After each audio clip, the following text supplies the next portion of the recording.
Herzlich willkommen, meine sehr geehrten Damen und Herren. Very warm welcome, ladies and gentlemen. Ich freue mich sehr, dass Sie den Weg heute hierher gefunden haben. Mein Name ist Katja Weber. Ich bin Moderatorin für Radio 3 vom RBB, habe da die Freude, die Frühsendung zu moderieren.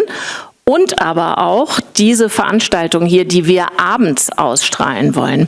Wir zeichnen auf am Montag, den 10. November gegen 4 Uhr am Nachmittag. Ausgestrahlt wird das Ganze am Mittwochabend 18 Uhr. Super, dass Sie Teil dieser Konferenz sind. Vielleicht sind Sie auch schon vertraut mit den Gepflogenheiten. Sie können draußen im Flur, falls Sie es versäumt haben, sich diese kleinen schwarzen Kästchen besorgen. Dann bekommen Sie die Übersetzung auf Englisch aufs Ohr. Dieses Panel hier werden wir in Deutsch führen, weil es, wie gesagt, für Radio 3 aufgezeichnet wird.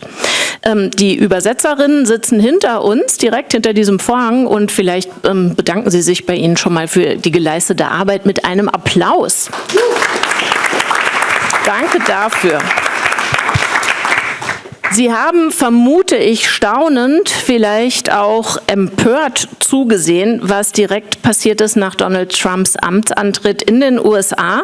Ein massiver Kurswechsel in nahezu allen Bereichen. Die Vereinigten Staaten ziehen sich zurück aus der Entwicklungshilfe, aus der internationalen Zusammenarbeit, aus der Demokratieförderung, weil, das wissen wir, America First. Noch 2023, gar nicht so lange her, da haben die USA als Schwergewicht in Sachen Demokratieförderung noch knapp 65 Milliarden US-Dollar ausgegeben. Für Entwicklungshilfe 50 Milliarden davon ging an die Entwicklungsbehörde USAID. Also dieses große Budget wurde von dieser Behörde verantwortet. Für Elon Musk, vielleicht haben Sie auch das mitbekommen, ist USAID eine kriminelle Organisation. Inzwischen ist sie, das ist vielleicht Ansichtssache, blockiert. Man könnte womöglich auch sagen, faktisch aufgelöst. Die Mitarbeiter und Mitarbeiterinnen dieser Programme in den USA, in den Empfängerländern entlassen. Es ist wirklich schwierig. Ich habe das ernsthaft versucht, die Streichungen in den unterschiedlichen Bereichen zusammen zu addieren. Also diese unterschiedlichen Budgets und Mittelkürzungen bei Gesundheitsprojekten, in Bildungsprogrammen, in Demokratieprogrammen, weltweit, auch beim Auslandsrundfunk. Manche Quellen sprechen von Streichungen in Höhe von um die 80% der zuvor bestehenden Förderung. Das hat dramatische Folgen, das können Sie sich vorstellen. Programme zur Bekämpfung von AIDS in Südafrika oder Mosambik zum Beispiel sind betroffen. Tuberkuloseprogramme, Bildungsprojekte wurden eingestellt, Projekte zur Stärkung von Menschenrechten in Südamerika ebenfalls eingestellt. Betroffen sind auch die humanitäre Hilfe für Länder wie Syrien, wie Gaza, Projekte zur Demokratieförderung in der Ukraine eingefroren. Also die Folgen sind wirklich global zu spüren. Das hat aber auch Folgen für Deutschland, für Europa, und welche das sind, das will ich mit 3 ausgewiesenen Fachleuten besprechen. Mantas Abdominas war lange Zeit Abgeordneter im Parlament Litauens. Bis 2023 war er der stellvertretende Außenminister seines Landes. Seit 2024, und das ist wichtig für unser Panel, ist er der Generalsekretär der internationalen Organisation Community of Democracies. Diese Community wurde im Jahr 2000 gegründet, vor einem Vierteljahrhundert, von der damaligen US-Außenministerin Madeleine Albright und dem polnischen Außenminister Bronisław Geremek, mit dem Ziel, demokratische Strukturen weltweit zu fördern. Und damit ein herzliches Willkommen. Schön, dass Sie da sind. Das ist die Stelle, an der Sie klatschen dürfen. Jetzt leben die Gründer nicht mehr. Was denken Sie, ganz kurz zum Einstieg, was würden die Gründer der Communities of Democracies sagen, wenn sie wüssten, wie es bestellt ist um die Demokratien aktuell weltweit? Community of Democracies was created in the firm belief that democracy is an ever-expanding project and that it's going to go on growing, deepening, taking root, transforming societies until, as the famous 1992 book of Francis Fukuyama said that there is liberal democracy is going to be the only political form of governance with maybe sort of local deviations, but worldwide. So this was the vision that inspired it, and it was very much formed in the belief that this is the project that joined democracies of the world should be working for. So when 106 democracies adopted Warsaw Declaration in 2000, this was the project that they were engaged in. So clearly what happens now is the end of the cycle, and which shows that the principal champion of a global democratic project suddenly has very serious doubts about the viability. I'm not going to hypothesize what they are thinking now, Bronislaw Geremek and Madeleine Albright, but the whole worldview predicated on the notion of this expanding democratic project has come to an end. And I think, in what word, the consequences are earthquake size, catastrophic. Das ist ein eindrückliches Bild. Vielen Dank für die erste Einschätzung. Dann möchte ich Ihnen sehr gerne Annie Boyajian vorstellen. Kennt sich bestens aus mit den politischen Institutionen Washingtons. Sie hat für Nichtregierungsorganisationen gearbeitet, genauso wie für den US-Senat, für das Repräsentantenhaus. Jetzt ist sie die Präsidentin von Freedom House. Auch diese Organisation gibt es schon eine ganze Weile. Sie wurde 1941 gegründet als Nichtregierungsorganisation, die sich einsetzt für demokratische Strukturen. Und wir haben gerade von Mantas gehört, die erschüttert werden, gerade wie von einem Erdbeben. Für freie Medien setzt sich Freedom House ein, für Menschenrechte, und das Logo der Organisation ist eine brennende Fackel, die der Freiheitsstatue. Herzlich willkommen, Annie, super, dass Sie da sind. Bevor wir schauen auf die Auswirkungen des Abzugs der US-Mittel aus verschiedenen Bereichen, was bedeutet der US-amerikanische Rückzug aus den entsprechenden Programmen für Ihre Organisation? Ich habe gelesen, Freedom House bekommt Gelder von Unternehmen, von Stiftungen, wird aber auch von Institutionen der US-Regierung gefördert. Werden die jetzt auch eingefroren, diese Mittel? Also geht die Fackel aus Ihrem Logo aus? Well, thank you for that excellent question. Thank you for having me here. It's a pleasure to be with all of you. We have been very impacted by the cuts in funding, which historically, actually, the foreign aid budget has been quite bipartisan. We can talk more about that in our discussion. Freedom House works to defend and expand freedom around the world through a combination of research, advocacy, and international programming. And our international programming is primarily funded by US government and other democracies. So we do have some funding from some European governments, but of our projects that were funded by the US government, we received money from USAID and from the State Department. And we constructed an exercise when the money was first frozen to figure out how our projects fit within the administration's priorities of making the United States stronger, safer, more prosperous. And we found that every single one of our programs slotted into at least one of those categories, but often many. And we have always been nonpartisan. We have always and still work with both sides of the aisle in the US, a variety of parties internationally. And so we hoped that we were going to be exempt, but we weren't. We actually lost more than 80% of our programming. And these were projects that provided emergency support to journalists at risk, human rights defenders at risk, lawyers, folks working on a variety of issues. We also had projects documenting protests that was happening in mainland China. We've been able to keep that going month by month through generous small private donations, but that information is actually inspired by a project that Chinese human rights defenders did, and it's the only open source information of its kind. So we were surprised to see the impacts we experienced, and in further conversation now, we've been told, well, this administration wanted to rip everything out at the root and build back, and I think we still don't quite know yet what that means or what that will look like. Last not least möchte ich Ihnen James Kirchick vorstellen, US-Journalist und Autor. Er hat für Radio Free Europe oder Radio Liberty gearbeitet, eine weitere Organisation nebenbei gemerkt, der Donald Trump die Gelder gestrichen hat. Einer seiner Arbeitsschwerpunkte ist genau das, worüber wir sprechen, nämlich internationale Beziehungen. James schreibt für die New York Times, für die Washington Post oder das Wall Street Journal. Sie können seine Texte aber auch in der FAZ lesen oder in der Welt in Deutschland.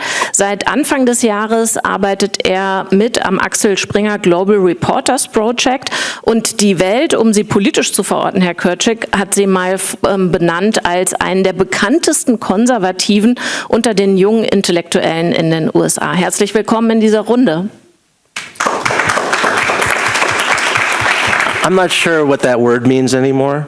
So I appreciate what Die Welt had to say, but I really don't think liberal, at least in the United States, I think those terms are kind of outdated, frankly. But anyway, was there a question? Or Nee, das war noch nicht die Frage und wäre durchaus Gegenstand eines weiteren Panels zu definieren, was konservativ in den USA und in Deutschland und in Europa aktuell heißt. Wir sprechen aber über unser Gesetzesthema. Ich würde Sie bitten, uns zum Einstieg ein kurzes plastisches Beispiel zu geben, das für Sie auf den Punkt bringt, welche Folgen diese Kürzungen haben. Wo lässt sich das besonders deutlich machen, diese Einschnitte? Well, I'll stick to the media because that's the area I know most, and I worked for Radio Free Europe, Radio Liberty, which I'm assuming most of you know was set up in 1950 at the real height of the Cold War to broadcast news and information across the Iron Curtain. It was based in Munich for decades until the collapse of the wall, and there was sort of a debate after that, do we still need this institution? Unfortunately, the U.S. government, and the U.S. Congress, which is the body that funds Radio Free Europe, decided, yes, it's an important institution to maintain because we have all these countries in the former Soviet space that are coming out of tyranny and dictatorship, and it's important that they have unfettered access to, non-biased facts and news. And so it moved to Prague. In the early 1990s, Václav Havel, the president at the time, thought it would be a good idea to put the RFE headquarters in the former communist parliament building in Prague, which is very fitting, I thought. And I was very privileged to work there with a group of incredibly brave journalists from across, stretching all the way from Belarus to, Vladivostok. Just a huge expanse of territory. And my boss there at the time, who hired me, the argument that he would make to Congress in terms of the funding, to justify the funding for Radio Free Europe, is he said, we're doing all this work, covering the news in countries without a free press, delivering, information to citizens in places where they have no other outlet to look to. And all for the cost of 2 Apache helicopters, which when you put that in perspective is next to nothing. I think the RFE budget, now it's probably 4 Apache helicopters just because of, inflation and whatnot, but it's such a minor, rounding error in terms of the US annual budget that I thought it was an extremely rash decision on the part of the Trump administration to do this. Fortunately, RFERL, which is technically an independent nonprofit organization, they're suing to keep the funding that Congress appropriated. And there's a legal battle going on right now, but RFERL is still in business. It's still working. Voice of America, on the other hand, has practically been shuttered. And Voice of America is somewhat different. RFE works as what's called surrogate media. So they report the news in those countries, in their languages, because there's no other or very, very limited media that does that. Whereas Voice of America is about explaining America to the world, explaining American politics and culture to the world. And I just think it's really an incalculable loss. You asked me for, specific examples, and I don't think, I'm sure there are, some incidents that might have happened over the past couple of months, unfortunate incidents that might not have happened had there been VOA and all these other programs in existence. you have to take the long-term view on this. And I don't think we're really going to be able to fully appreciate the cost and the consequences of what the Trump administration has done until some years into the future. In the same way that it's now easy for us to look back. And when I traveled around the countries that Radio Free Europe broadcast to, the Baltic states, Poland, I was based in the Czech Republic, everyone said how important RFE was, and they all had memories of listening to it secretly somewhere, because you could be put in jail if you listened to it. And that shows you how important it was. The fact that the authorities would throw people in jail for listening to RFE broadcasts shows you how important it was. And I think it's going to be a similar process. We're not going to really see this until into the future. Halten wir also fest, es war sozusagen eine übersichtliche Investition, die sich über lange Zeit aus Ihrer Sicht ausgezahlt hat. Ich würde Sie, Annie Boyajian, gerne fragen, nach Trumps Amtsantritt im Januar ging es ja verdammt schnell, der angekündigte Rückzug aus der NATO, der Ausstieg aus dem Klimaabkommen, natürlich auch tagesaktuell jetzt Thema, die Eingriffe an den Universitäten, Abschiebung, aber eben auch das Streichen der Gelder für Entwicklung, für Demokratie, für Menschenrechte. Sie hatten eingangs geschildert, inwiefern Sie das betrifft. Haben Sie mit dieser Geschwindigkeit und mit dieser, man muss schon sagen, Radikalität gerechnet? I don't think anyone thought that it was going to happen so quickly. I think it's perfectly fair to look critically as you come into government and say, okay, how are we spending taxpayer resources? We firmly believe that investment in democracy is absolutely a good use of resources. You made the Apache analogy, but there is a retired General Jim Mattis. He was testifying in a congressional hearing one time about the Defense Department budget, and he said, if you don't give the State Department more money, you're going to need to buy me more guns. So I think from those of us who are working in this space, we see quite clearly how an investment in democracy programs does strengthen security and prosperity.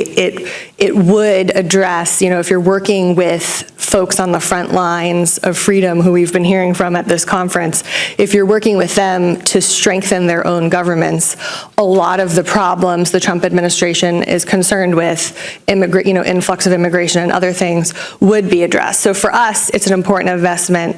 I agree that the full impacts, we won't quite know for a few years to come, but it definitely caught everyone off guard. And there was Project 2025, but I think nobody expected it would be so swift, and caught up in a lot of the cancellations are projects that do have a lot of bipartisan support. They're also projects that the current administration would support, but as I mentioned, they're really interested in restarting and starting over. Mantas Adominas, das Kabinett Trump war also gut vorbereitet, Trump 2, oder müssten wir auch ergänzend hinzufügen, die Europäische Union war nicht so gut vorbereitet auf das, was kommt? Before I answer that, I would like to go back to what Jamie was saying. I'm one of those beneficiaries, and I was a teenager in the 80s in Lithuania, and we would get through the Soviet jamming, which was very sort of persistent, and we would get Voice of America and Radio Free Europe coming through, and this is where my beliefs about democracy were sort of formed, in a sense, this very powerful narrative of political rights, human dignity, freedoms, and also economic sort of freedom, which is formed the backbone of mindset that actually brought us to the end of the Cold War peacefully. And so to see those institutions going down is, in a sense, you see how sort of what a big era is ending and a new one is beginning.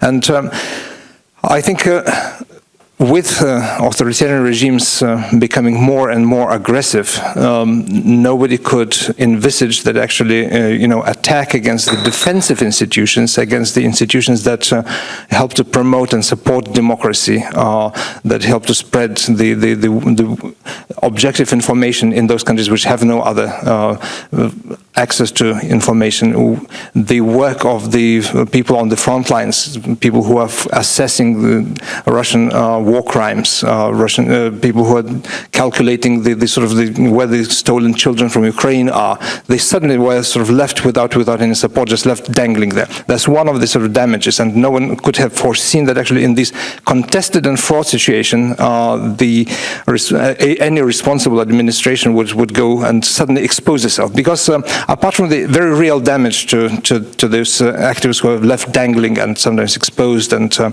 on and so forth, there's also this very loss of soft damage, which is even if all the money was reinstated now, so many human networks and accumulated capital of experience has been lost in the interim. People have dispersed. It would be impossible to restore. The damage to the soft power, which was a very, very sort of tangible asset of the United States, has also been done.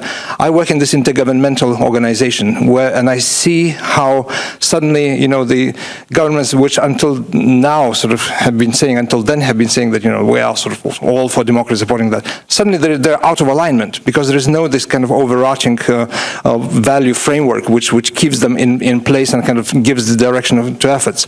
So yes, I mean, sort of EU has been caught off guard, but I don't think that's culpable, and I think it's not our place to go back to the past and say that what could have been done. It's there should be no space for kind of past conditionals. We should be really realizing that this is a situation to stay. This is not just 3 years. I think conditions have changed fundamentally, and we have to really think very hard what we need to do, how we can use the situation to build a more resilient, more dynamic, more efficient democracy support network in these conditions, these very sort of bleak conditions. Und damit zu meiner Frage, die ich vorhin formuliert habe. Sie sagten, lassen Sie mich eine kurze Bemerkung machen, dann komme ich drauf. Ich warte noch auf die Antwort, wie gut waren die europäischen Player darauf vorbereitet? Also Annie schilderte gerade tatsächlich, innerhalb der USA war das Tempo für alle überraschend, vermute ich mal. Das war weltweit nicht anders.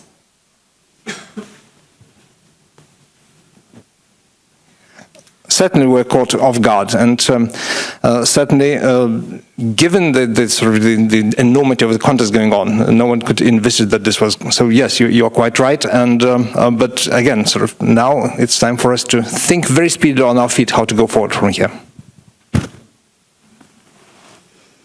Anne Boyajian hat vorhin schon gesagt, dass sie tatsächlich ein gewisses Verständnis dafür aufbringen kann, dass eine neue Administration erstmal guckt, was machen wir mit unseren Steuern, wohin fließt das Geld. Auch bei Mantas Abdonmenas habe ich gerade rausgehört, wir müssen schlagkräftiger werden, jetzt mit beschränkten Mitteln gucken, wo können wir die Effizienzschraube drehen. Ich würde Sie, James Kirchick, gerne fragen, wie viel Verständnis haben Sie für das, was da passiert ist? Würden Sie sagen, ja, in bestimmten Bereichen ist vielleicht das Kappen von Förderung tatsächlich berechtigt und eine massive Aufforderung, mal zu gucken, wohin schicken wir Geld, mit welchem Ziel? Well, I mean, look, any bureaucracy has areas that I'm sure you can downsize and cut. I would say, not because I'm a rival of them in any way. VOA, I think, in particular, was to some extent overly big, bloated institution. But the way to deal with that is to take a scalpel, right, and remove the programs that might not be worth the time. You don't throw the whole institution out with the bathwater. And what the Trump administration was very effective in doing, with support from people in kind of the right-wing media universe, was they would, with the USAID in particular, they would take one or two programs that might have, or grants, that might have been for like $15,000, okay, like peanuts, nothing. To sponsor a drag show in Nicaragua or something like that. Should USAID be funding that? Probably not. Would it have been smart for the administrators of USAID to maybe not fund those programs before the Trump administration came back? Yeah. But of course, you don't cut the entire institution because of a handful of programs that you find, offensive or politically inappropriate. And the way that this was framed, I think, to the public, certainly to the Trump-supporting public, was USAID is sponsoring drag shows around the world. That's what they do. which is preposterous. That's not what they do. But, you know, in a world now where there's so many different media outlets and no one trusts the mainstream media, it's very easy to kind of promulgate those messages. So, I hope that answers your question. I'm not sure. Can I add to Jamie's comment a little? So I've had a lot of robust debate with folks I know inside the administration or who are supportive of cuts, because they very much want the U.S. to preserve its soft power. They feel that these cuts are doing so. They say, oh, governments would raise with us all the time. Hey, you're pushing something that we in our country don't want. Side note, that argument is a red herring by authoritarians all the time, right? Like sometimes authoritarians are trying to implement things that we very much should oppose regardless of how far society may have come along. But I think the political incentives in the United States really were generating a hunger for waste. And I have relatives and friends who did support the administration. And when the news first hit, they texted me a link with a headline that said, waste is eliminated. And my friends and family love the work that Freedom House does. They've come to a lot of our events. They have donated financially to our work. So they have even befriended some of the activists I work with. So they sent me this link and they said, oh, this is great. Will it help Freedom House? And I said, Freedom House is one of the ones being eliminated. So I think it's really important that we move, to your point, the discourse in the US is just so black and white. And I mentioned on a different panel, when I was working on Capitol Hill, I was taught, if you're explaining, you're losing. But the world is nuanced. And so if both parties deliberately overly simplify, they misstate, and so there's real culpability by both parties that the American people are smart enough. Let's tell them the truth about what this is. Let's actually have the American people help decide how they want to use their taxpayer dollars, because I think that's a fair question. But I think if you look at the polling, programs like these are broadly supported across demographics.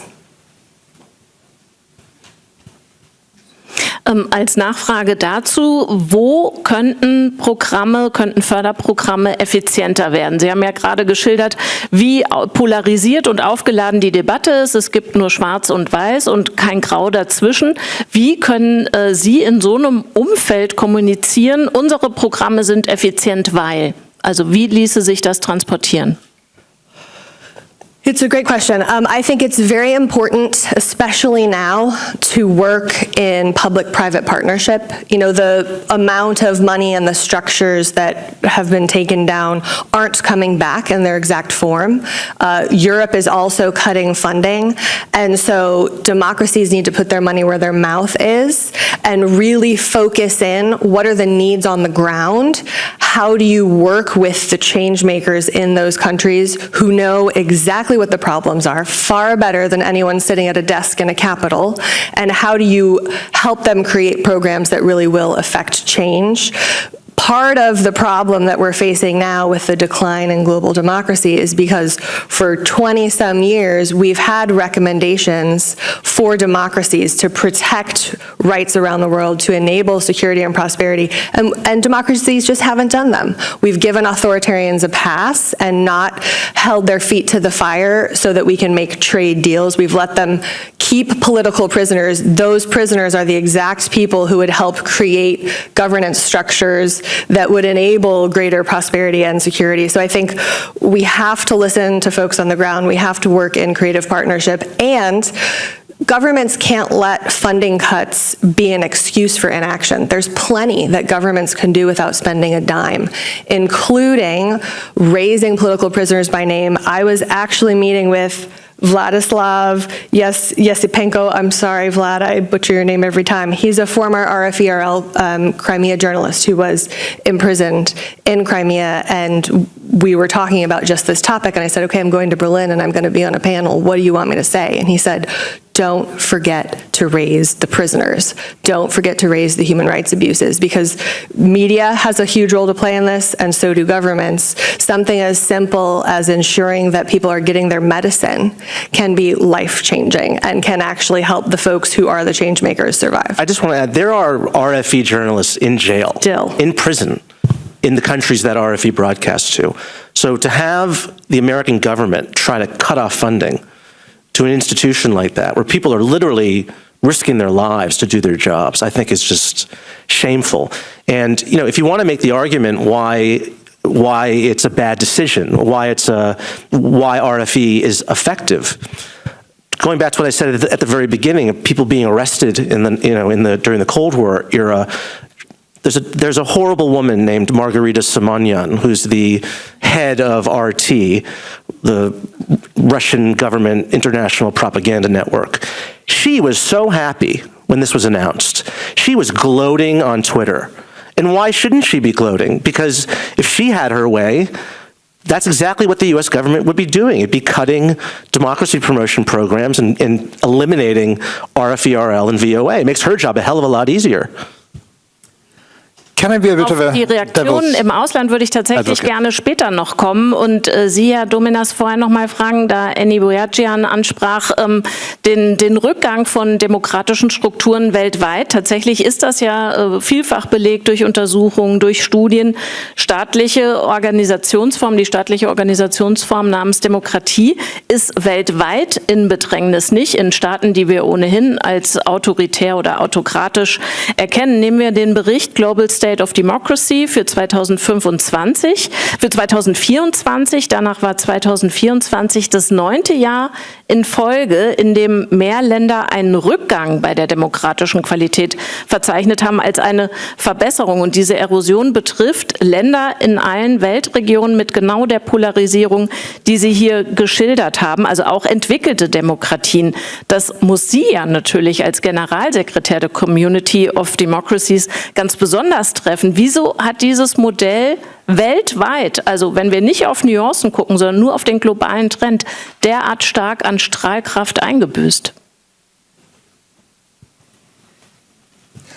I think that Annie actually is the expert on this. It's on her organization's reports that we base our sort of trajectories of democracy's decline, and they have the biggest array of data stretching for decades, which allow us to see how sort of these tectonic tendencies.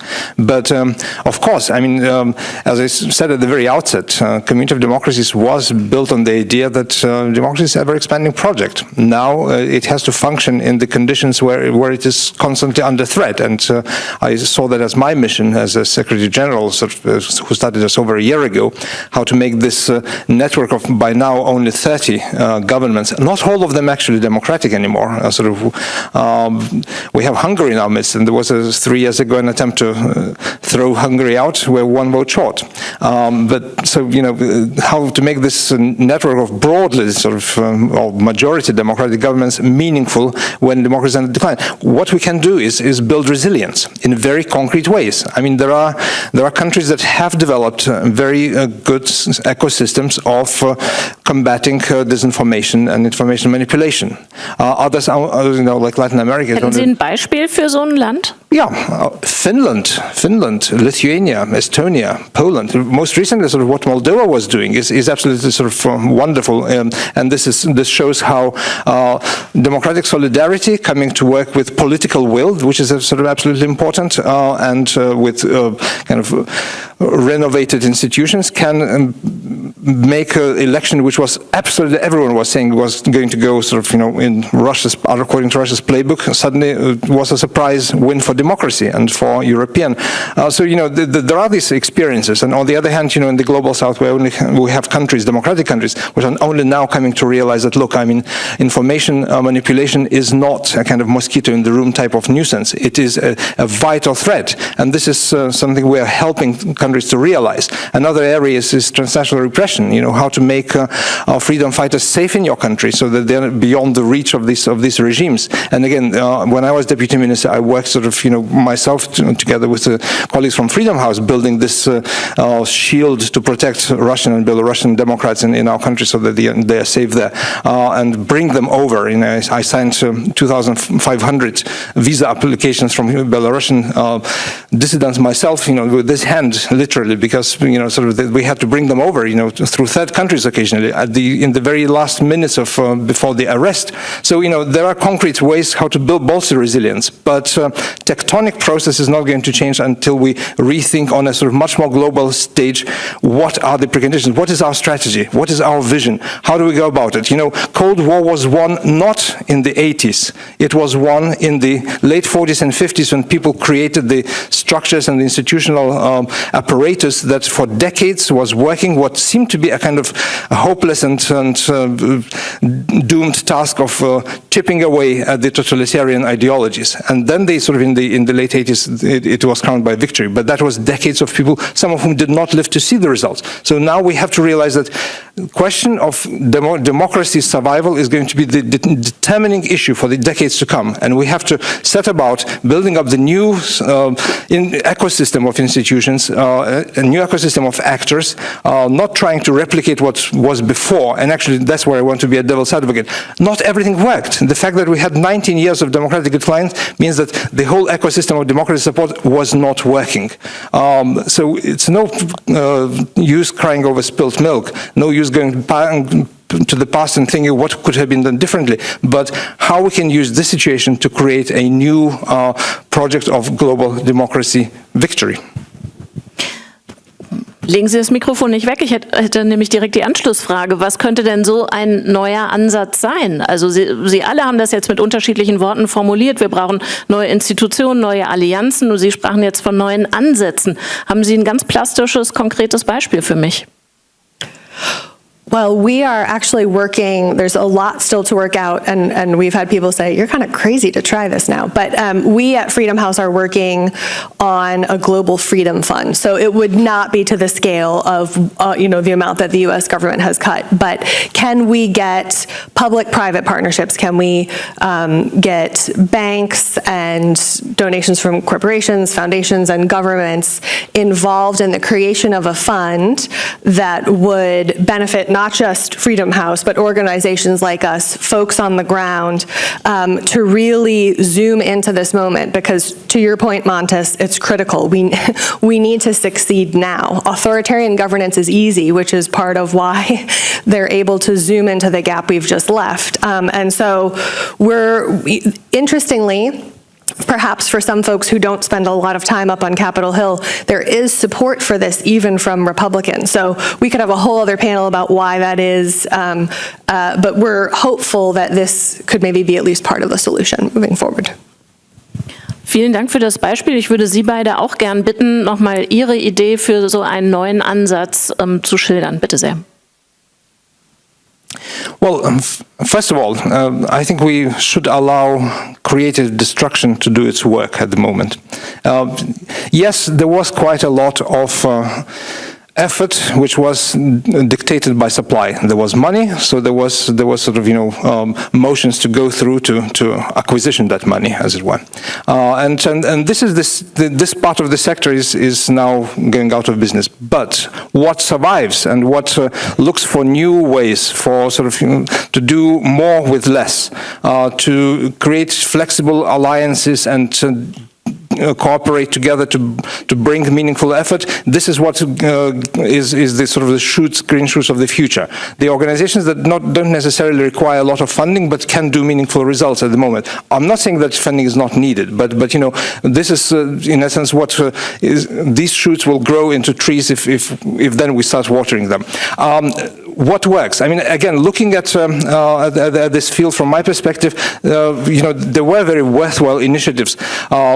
Like Radio Free Europe, but also, for example, the youth and women's political academies presided over by IRI and NDI, which produced a whole new generation of political leaders in Eastern Europe. Maya Sandu is one of the products of this, and this is an effort that needs to be sort of salvaged from the wreck, working with new generation, because that works. So it's a chance for us now to see what works, what gives results, what is efficient, what is, in essence, what justifies the investment, and to rebuild based on this much leaner and much more result-oriented notion.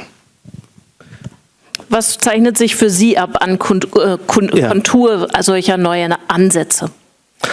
I think the Europeans really need to step up, because Europe is, in some ways, the birthplace of democracy. It has the most democratic countries, in one sort of continent, obviously. And there already are institutions that I think, with some time and investment, could take over some of the roles that the American institutions used to play, or are playing a much less active role in. So, the German political party foundations that have offices all over the world, those should be looked at, I think, as potential areas of increased funding, increased activity, monitoring elections, sort of teaching the tools of democracy in countries where it's very shaky on shaky foundations. When the announcement came that RFE-RL was going to lose all of its funding, very quickly, the Polish government, the Czech government, I believe some of the Baltic governments sort of came together and they said, all right, we're going to do what we can to maybe come up with the funds to keep RFE, in business. And so I just think in general, the Europeans are going to have to step up to the plate here and devote more of their funding to these sorts of programs.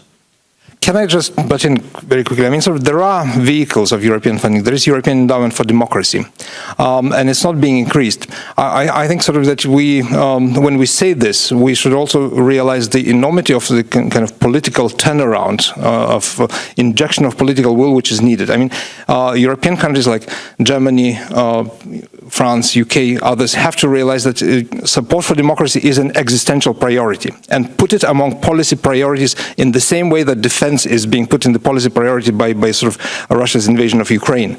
So then there has to be this Zeitenwende, is that the correct term, regarding democracy support, and translate into very concrete measures. It's not enough just to to throw a few more millions to European Endowment for Democracy. There has to be sort of a real thought of, okay, well, as Annie said, I mean, as General Mattis quoted to the Congress, this is a sort of way of safeguarding European way of life. We have to invest into it. It has to become a vital priority. Otherwise, we are left exposed to the manipulations of malignant regimes which are seeking how to destroy the viability of democracies, their capability to resist, their capability to deliver to their citizens, and thereby to destroy the trust which is absolutely necessary for democracy to survive on this continent. Mantas Adominas, Sie haben gerade angesprochen, die Verteidigungspolitik. Das Beispiel Deutschland kennen Sie natürlich auch, alle drei. Also tatsächlich wurde wahrgenommen, was passiert. Sie sehen und beobachten aber auch, wie lange es braucht, diesen Tanker zu manövrieren. Da geht es nicht nur um das Freimachen der Mittel, sondern auch tatsächlich eine Veränderung des Mindsets in dieser Hinsicht. Das, was Sie beide, James Kirchick und Sie zuletzt formuliert haben, haben Sie das als Appell, als Hoffnung formuliert, oder sehen Sie, dass das gerade geschieht? Also dieses Komm Europa, komm EU, tritt in diese Lücke. I, for once, don't see it happening yet, but that's why we're talking. That's why we're talking here in the capital of the most powerful European country. We have to have the change of hearts and minds to realize that, the shit just got real. Sorry, I hope it can be sort of broadcast what I just said. And then that we have to put this among our policy priorities. Otherwise, I don't know where it's going to end. I think part of it is that our community needs to do a better job of telling stories. It's something that media does well, think tanks don't do it well. And so for folks working in the humanitarian space, it's easy to say, okay, I have 1,200 euros, I've given out 1,200 bed nets. But in the democracy space, you're running emergency programs to help folks at risk. You're running governance programs, political participation programs. These are really critical. They're really impactful. And how can you prove easily that something worse didn't happen because there was a political participation program? And so we just have to get better about highlighting our wins as part of it. Polling shows that people support the idea of helping those abroad. They support the idea of upholding governance. So we need to help them connect the dots. Ich würde Sie, Herr Kürczak, auch gerne noch mal fragen. Das, was Sie vorhin formuliert haben, war das Ausblick, Hoffnung, Appell, Völker hört die Signale, oder war das tatsächlich Ihrerseits auch schon gespeist mit, ja, das passiert, dieses Umdenken findet statt? Denn tatsächlich, ich habe ja eingangs geschildert, um welche Summen es geht, klafft da ja eine riesige Lücke. Yeah, I mean, I can speak about the United States, which I know the most, and I just think it's a big deal that we have a president and an administration which basically has turned its back on values in foreign policy. And I would point to it was a 2-week period of time, beginning February 14th, ironically Valentine's Day, when J.D. Vance gave his infamous speech at the Munich Security Conference where he was attacking America's allies for all these, problems that, some of them were valid criticisms, but Munich Security Conference not the appropriate place to air them. And then 2 weeks later, we had that disastrous, shocking meeting in the Oval Office with President Zelensky. And I think that really showed a very significant turn in that every American president really up to Trump of either party spoke of and understood America as being a beacon to the world. And obviously, America hasn't been perfect in its foreign policy, but that is generally what the American people have believed over time. That is what our leaders have spoken about in their rhetoric, at least. And with Trump, it's just a complete, I'll scratch your back, you scratch mine, zero-sum, transactional foreign policy. It's completely devoid of the values that America are in our founding documents, our Declaration of Independence, our Constitution. And I just think that that's a tremendous, change. We've never seen someone who's really had such an amoral approach to America's role in the world. And I'm not here to tell you it's going to be a whole lot better necessarily with a Democrat in charge, because I think the Democratic Party is also going in a bad direction too when it comes to isolationism and our relationships with allies and whatnot.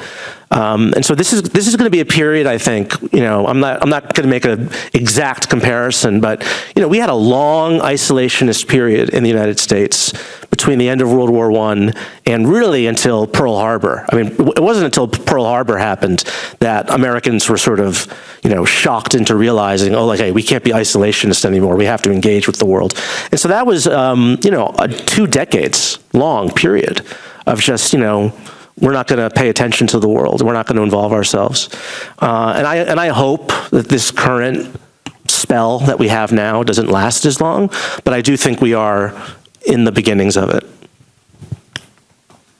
Lassen Sie uns noch mal kurz bei den Folgen für die USA bleiben. Es fiel vorhin schon mehrfach das Wörtchen Soft Power Ihrerseits. Also Geberländer bauen Vertrauen auf, bauen Beziehungen auf zu Ländern, beispielsweise des globalen Südens. Das wirkt sich wiederum aus, indirekt bei Themen wie Handel, wie Wirtschaft, Migration, Sicherheit. All diese wichtigen Gebiete schaden sich also, das frage ich Sie, Annie Boyajian, schaden sich die USA also selbst durch die Mittelkürzung, vielleicht mittel- bis langfristig?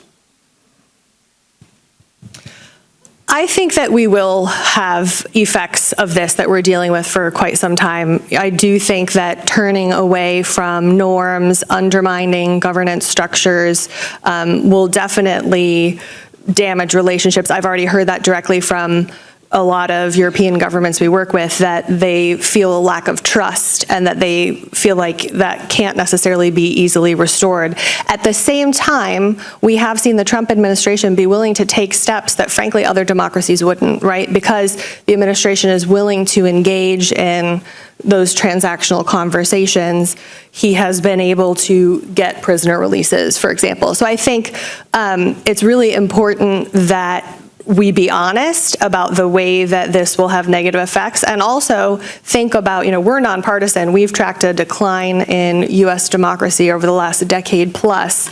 How can both parties work to uphold the Constitution, uphold, U.S. has been an imperfect democracy, absolutely, but democracy is the system of governance that allows you to best course correct. So what do the American people want in terms of improvements? How do we want to uphold and rebuild institutions? What do folks in different European countries want? And how do you use the levers of democracy to really reinvigorate and seize it? Because as we've said repeatedly here and on other panels, the moment is critical and democracy is not guaranteed. We have to protect it. Ich weiß, James Kirchick, Sie haben die Faust im Nacken und werden bald auf einem anderen Panel erwartet, aber ich würde Sie trotzdem gerne zuvor noch fragen, werden die Midterms im kommenden Jahr eine Veränderung bringen? Rechnen Sie damit? Oder bleibt die Richtung, egal wie die Midterms ausgehen, mehr oder weniger so für die Präsidentschaft Trump, wie wir es jetzt erlebt haben? If the Democrats take the House or the Senate or both, which very well might happen, I don't expect there to be any real significant change in the matters that we're discussing, because they can't intervene on these. They can't restore funding on their own. They would need a presidential involvement in that. The president is clearly, the American president has a lot of power in terms of foreign policy. He has much more power in foreign policy than he does in domestic policy, because we have all these rules in our Constitution that the president is, in theory, supposed to follow, which can tie him down, and checks and balances and whatnot. But in terms of foreign policy, as we've seen with these strikes on, alleged drug boats in the Caribbean Sea, the American president can do pretty much what he wants, and I don't see a change in Congress, in control of the Congress, necessarily having much impact on the matters that we've been discussing today. Sehen Sie denn, dass in der Partei, in der Republikanischen Partei, diese Themen kritisch betrachtet werden? Also könnten Sie sich vorstellen, dass da Druck erwächst, oder ist das komplett ausgeschlossen? Well, there's a fight going on already now for the future of the Republican Party after Trump. And I would say it started a couple weeks ago. I can't get into all the details, but there's a big scandal and a big debate going on within the Republican Party right now concerning anti-Semitism. And it involves Tucker Carlson, it involves the Heritage Foundation, it involves this literal neo-Nazi Stalinist named Nick Fuentes. You can look it up, but there's a fight going on within the party about, where do they draw the line in terms of how extreme right-wing they're going to go. And I would say if the right side of that debate wins, and I think that they might, I would anticipate that there would be more receptivity, more openness to supporting some of the ventures and ideas that we've talked about today. It's not going to go back to the era of John McCain, I'm sorry. That Republican Party is no more. But there is a difference within the Republican Party now between, you could say, MAGA light or old school MAGA, and this new right, which is sort of outwardly racist, anti-Semitic, and certainly isolationist. And that's really, I would say, the debate going on right now is over foreign policy. It has a lot to do with Israel and America's relationship with Israel, but that's just a kind of analogy or a symbol of a much bigger fight within the Republican Party about America's role in the world. Because you can tell a lot about someone's foreign policy, I think, in the United States and also in Europe too. Where do they stand on Israel? Do they support a strong relationship with the only democracy in the Middle East? Or do they want a more valueless foreign policy where Israel is not, is just some other country, right? And that's what's going on in the Republican Party right now, is what should be the approach to the world after Donald Trump? Bevor Sie noch ergänzen, würde ich mich bei Ihnen, Mr. Kirchig, sehr gerne sehr herzlich bedanken. Ich weiß, dass Sie die Bühne verlassen müssen und einfach aufs nächste Panel springen. Vielen, vielen Dank. Wir haben aber noch ein paar Minuten und ich habe gesehen, dass Sie ergänzen wollten. Oh, sure. I was just going to say, one of the things that's interesting to me as I talk to Democratic staff, Republican staff, I am certainly listening with an ear towards commonality. That's a role that Freedom House has played over the years. Is, you know, we call ourselves partisans for democracy. So we don't align with any particular party, but you know, if you want to uphold the values of freedom, we are glad to work with you. And it's been interesting to me. Obviously, there are stark differences in opinion and tactics and methods right now, but both sides are using similar terminology. And there's obviously some concerning implications to that, but also everyone is in agreement that it's important to protect American democracy. Really, you get into the nitty-gritty when you're defining what democracy is, and there's different views on what is or isn't undermining it, and again, that's a whole other panel in itself. So we are concerned about the trajectory of U.S. democracy over the last decade, and certainly some of the actions we're seeing now. And, you know, I wouldn't, even though when elections flip and there's divided party, it tends to increase gridlock, I do think that the United States is wrestling through some really important issues that, you know, we hopefully will see shake out in the long term.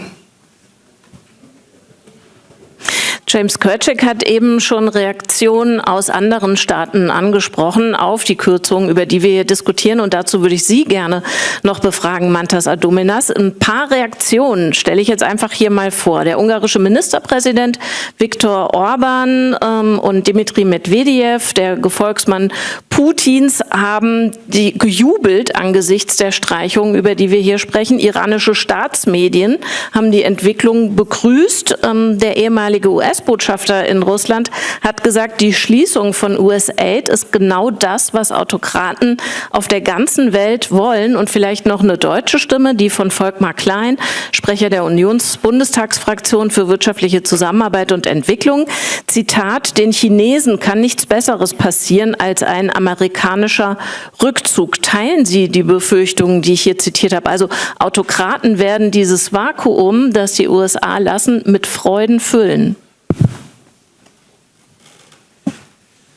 Absolutely, and working with both freedom fighters and civil society organizations in the global south, we see sort of very vividly how this space abandoned has been, you know, just left open for authoritarian regimes with global ambitions such as Russia and China just to walk in and offer their own alternatives, no strings attached, no sort of value demands, and so this is this will have a long-lasting consequence and very deleterious consequences to the whole sort of democracy project.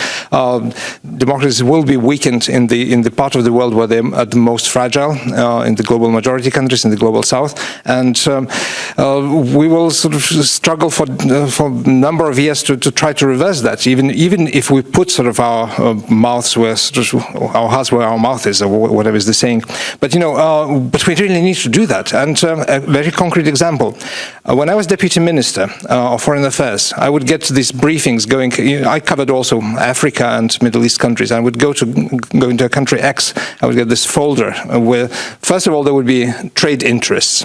Then there would be sort of, if it is the case, then the Lithuanian minority issues. Then something else. Then sort of multilateral institutions, exchange of votes in sort of positions in the UN. And then on the last page there would be human rights issues, like political prisoners. And we would remind me gently to ask them, at the very end, if there is time left, please release your political prisoners. What I would always do, I would put to great annoyance of our economy diplomacy department and our Minister of Economy, put this page on top. And if there was time left, then I would talk about mutual investment and trade deals. But this is, I think, what we have to do. We have to integrate. And when we talk to China about trade, we should not forget Uyghurs, Tibetans. We should not forget the free people of Taiwan who are struggling to be recognized. And unless we do that, we are going to be hypocritical, and that means that we do not consider support for democracy our strategic priority globally. Andy Boyajian, jetzt hat Mantas gerade ausgeführt, klar, Autokratien werden mit Freuden dieses Vakuum ausfüllen. Sie haben vorhin gesagt, die Entwicklung schadet mittel- und langfristig mit Sicherheit den USA. Ich bin vielleicht auf dem Holzweg, indem ich immer noch versuche, rationale Begründungen für das Vorgehen dieser Administration zu erkennen. Wieso ignoriert die Regierung Trump, wieso ignoriert der US-Präsident diese mittel- bis langfristigen Folgen, die er sich nicht wünschen kann?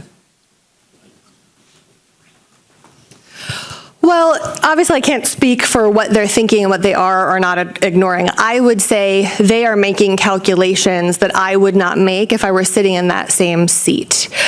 So we know, the president himself has talked about how his unpredictability makes him able to negotiate in ways that past presidents have not. I think there is truth to that, right? I've heard from folks inside the administration that he likes that people can't guess what he is going to do next. He likes the disruption that it does drive new ideas.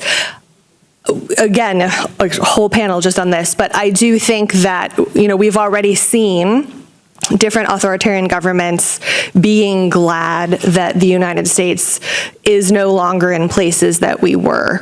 And countries like China often will talk about how, we have an alternative development model to offer all of these different countries that are being ignored by the United States and European democracies. It's not an alternative development model, it's an alternative to freedom model, right? And so no matter the logic behind some of this decision-making, one of the things this administration is going to have to try to figure out, if you really do want to take a strong stance against autocrats, have there been unintended consequences to what they've done? I think the answer would definitely be yes. We absolutely need to do what Mantas has been talking about and hold a firm line with these governments, and by not being present in different multilateral fora, by not having soft power engagement, by not offering development aid to countries who would quite frankly rather get it from the United States than these authoritarian regimes, they've just made the task for themselves a bit harder in that way. Als letzte Frage an Sie beide, mit Blick auf die Uhr würde ich gerne von Ihnen erfahren. Sie haben gesagt, wir müssen jetzt, das waren Ihre Worte, mehr leisten mit weniger Mitteln. Das heißt, es ist umso wichtiger, klug zu agieren, sich effizient aufzustellen. Das bedeutet zwangsläufig, eine Prioritätenliste anzufertigen. Mich würde interessieren von Ihnen beiden, was ist Prio 1 auf Ihrer Liste? Well, for Freedom House, what we are doing, we like to say we're scrappy like Eleanor. Eleanor Roosevelt was one of our founders.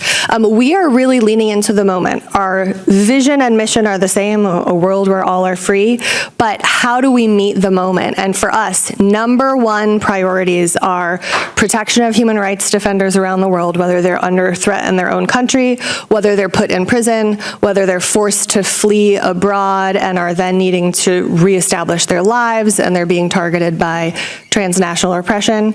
It's critical that we support those folks. We also need to work to uphold fundamental freedoms and to counter authoritarianism. So for us, we are laser focused on those three issues. We are an intergovernmental organization, so we're working with governments, and kind of on a tactical level, priorities for us is to use the resources provided by a network of experience and know-how to help democracies in that organization to build their resilience against disinformation, information manipulation, interference in elections. Secondly, to build up shield against transnational repression, and these are sort of very concrete, quantifiable sort of operations that need to be performed, and here we work together with Freedom House, I'm honored to say.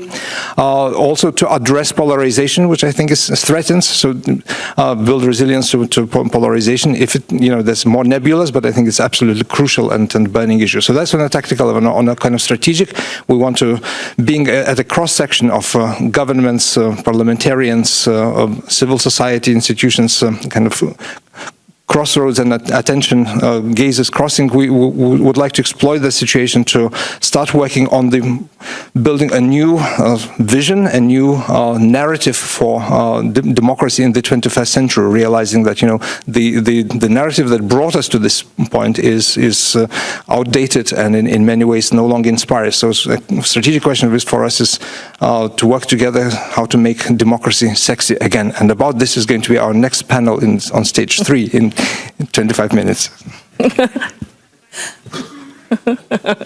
Make democracy sexy again.